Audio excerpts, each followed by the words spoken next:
Welcome to my how to measure yourself. So, I'm so happy to present to you my model, Angel. Hi, Angel. Say hi. So, well, hindi ko kaya talent fin ito, kaya dapat wag masyadong matagal. So, we'll start sa kung paano nyo i-measure yung dress.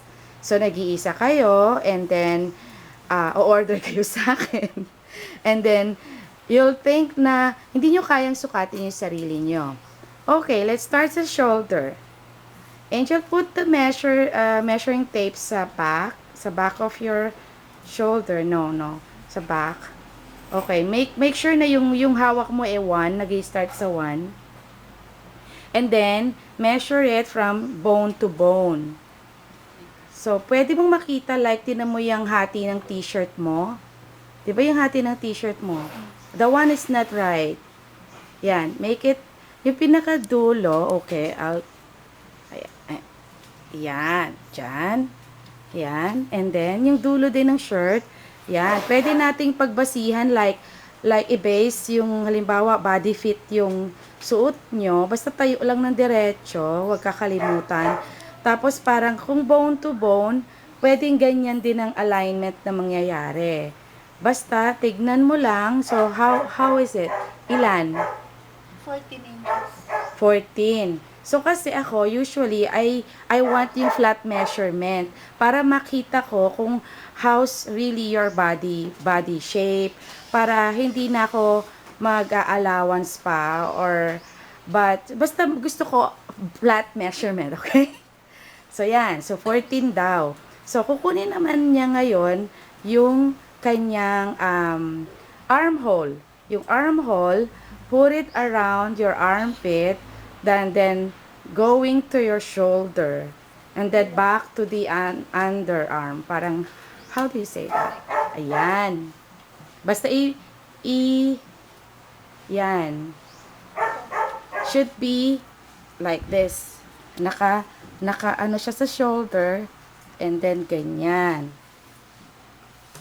Ganyan. Flat din. Walang kahit single na finger inside it. Just flat. Yan. So, how, 15 and a half.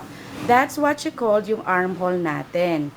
Talagang baka isipin nyo na, oh, Angela, masikip yata. So flat. No, kasi gusto ko makita how is it, yung totoo mong body shape. Okay? So, now, syempre, pareho rin yung armhole ng kabila. So, hindi na natin kailangan sukatin. So, now, we're going sa bust point. That's bust distance, Angel. So, bust point will be from shoulder. Tapos, dapat, meron na kayong bra, usually na suot. So, dapat yung ganyan, dyan, halos dyan. And then, dito. And then, kung saan, exactly, yung nipple nyo. Ayan. So, nasa gitna ng shoulder, and then yan. So, may kita mo yung kung saan tatapat yung nipple, you will feel it, and then yun yung isusulat mo. So, that makes 9. Is it 9? 9. 9. May malabo pang mata dito. And then, bust distance, yung ginawa mo kanina. Yan, yung bust distance, ilan? 8. So, that will be nipple to nipple. So, as I'm saying, kailangan may bra kayong suot. Yung usually na ginagamit yung bra na pag umaalis kayo. So, guys, just relax. Kasi alam ko na sabi nyo, paano kami mamaya? And then, yung Empire na dito sa Empire Cut, yung underbust, yun.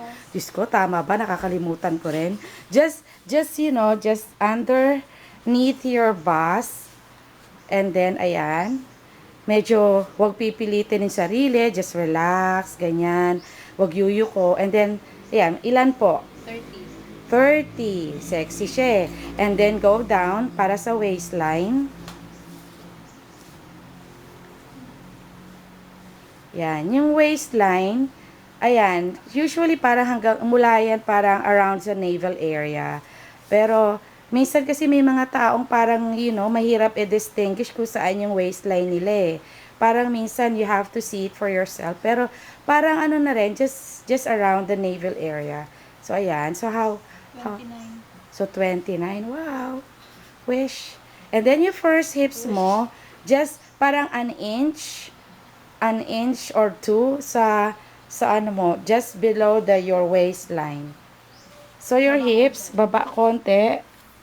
Ayan. Mga siguro that's 2 inches below. That makes 2 inches below. Ayan. Ilan? 33. 33. So, that will be your first hips. Talikod ka para makita nila. Yan. Wow, sexy. First hips yan. So, ngayon, we're going now sa second hips. Paano malalaman kapag second hips na? So, go around your butt area. Center of the butt area. Yun ang second hips. That's my way, you know. So, kung iba may nagre-react dyan, but that's how I measure it. So, paki-side view, Angel, please. Ayan. Yan. So, yan. Pakiayos na lang. Ilan po? 37. 37. So, now, let's go sa figure. Figure. So, from the shoulder again, center of the shoulder. Yan. Going on top of your bust line and then sa navel area. Navel area. Ano mo. So, yan. Kahit na hindi mo siya itapat, just lang straight line and then feel mo yung navel na dapat nakatapat lang doon sa line na yon and then yan po ang figure. Then sa iba kinukuha pa rin yung back figure. 'Di ba, Mami? Wala si Mami. Tatalikod ka lang, tapos kukunin mo lang yung back figure mo just like that and then ganun din, sa waistline din papatak. Pero usually, parang mas mahaba yung hindi sila magkapareho na sukat. Kasi why? Kasi yung bust mo, di ba, nandun sa harapan. So, it will make a difference then. So, okay. So, yung neckline naman, dito, from your middle din ng shoulder, tapos, pagka V-neck, it will be like that. Kung hanggang saan mo gusto yung magiging neckline mo. Like that, kung V-neck, so that will makes 8. Kung lower, and then kung conservative ka, make it 6. Yung ganun lang. So, ganyan ang neckline. Okay, so, ano pa ba nakalimutan ko? So, yung arm girth, yung dito, yan, no here, around here, yan.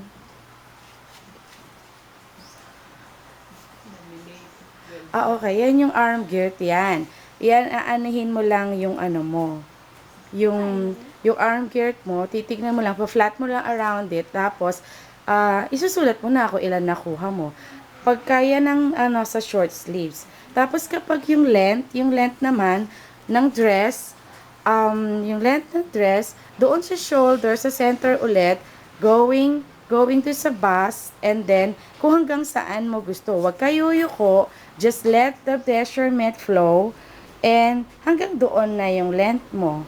Okay? So, we're done for the dress. Next time naman, sa jackets. Thank you. Bye-bye.